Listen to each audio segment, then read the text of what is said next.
Alright, I've talked many times about utilizing the wood cut from either side of the pith. Actually, you can see the pith on this one right here.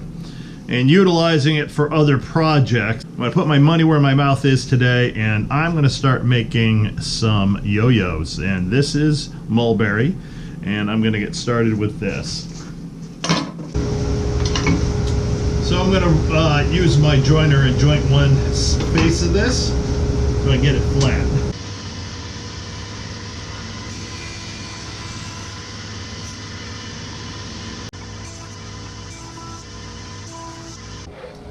So I'm now going to take this over to my bandsaw and slice it down to about 3/4 of an inch. From there I am going to plane it down to 5/8 of an inch, because that's what they recommend for the width of either side of the yo-yo.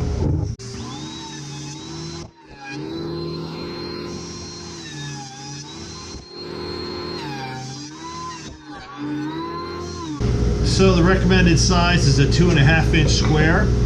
So I am going to rip this material down to 2.5 inches, and then I will cut it into 2.5 inch lengths.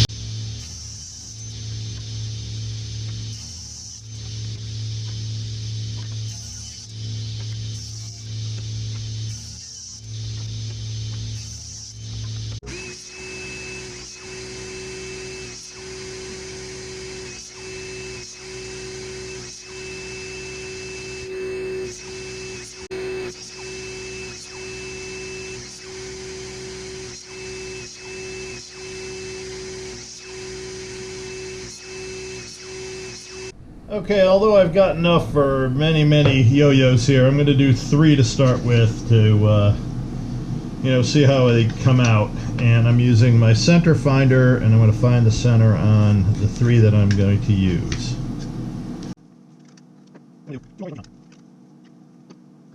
Alright, I'm going to identify my center to make it easier when I drill the 10mm holes. To drill them out.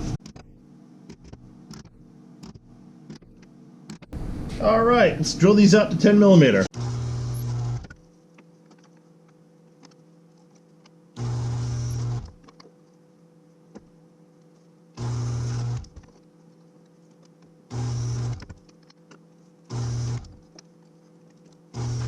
Okay, so I have to glue the brass barrels into the blanks, and I'm going to use a thick CA glue for that, and let's get going with that.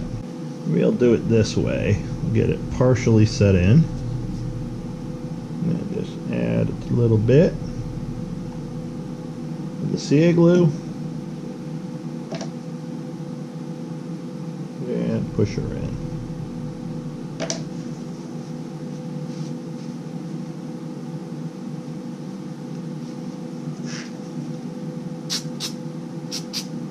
So if these work out as well as I hope they will, I am going to make many more.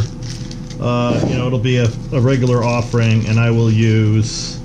I'm going to use other, more exotic woods. I'm not going to get too out of control with it, doing all sorts of fancy stuff, because once I start doing that, I have to start increasing the prices on those. Because it'll, every time you add a little more time, you have to account for it. That's the way business works. So I've run into a lot of turners who just do this as a hobby and they really don't care, but this is actually a business for me, so I do care. Okay, so in order to use this kit, you really need to have a pen mandrel. And ideally, you need to have the proper bushings, which I do not have, but I did find some yesterday at the Klingspor woodworking store in Cary, North Carolina. They have a hub on the bushing that does fit perfectly, but the way the proper ones, they'll have one of these, they'll have a center one that looks like a double one of these with 2 of these on the outside, and then another, so it's a 3-piece rather than a 2-piece. But since I don't have that, I have it on order from Penn State. It should be here hopefully next week, but I don't think it'll get here before my next show, which is next weekend. So I am going to see if I can make this work using some washers in between and the other hub. Alright, so I found a plastic bushing that I'll put in between, and then I'll use the actual bushing on the outside one.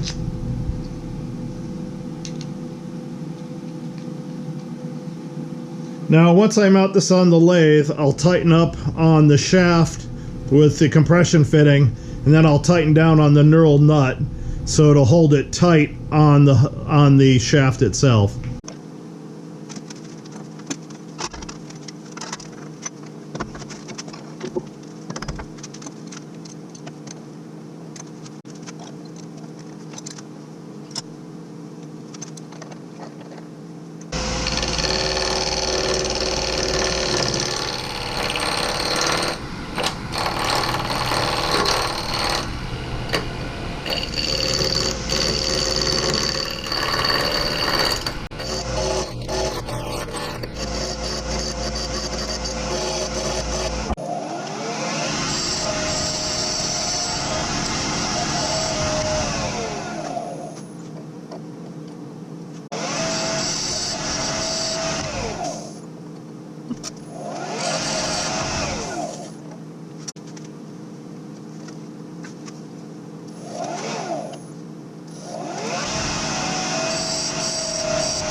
Alright, there's two outer hubs that have to go on. The ones I got are chrome.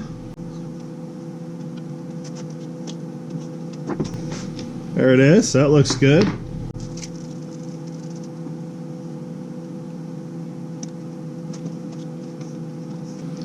Alright, there they are. There's an axle and a little bearing.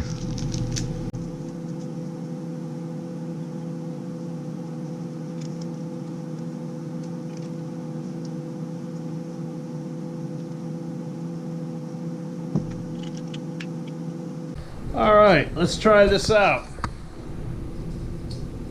Haha! It works! Alright, that's one down. Let's do two more.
Okay, so I did my first three yo-yos and they came out great.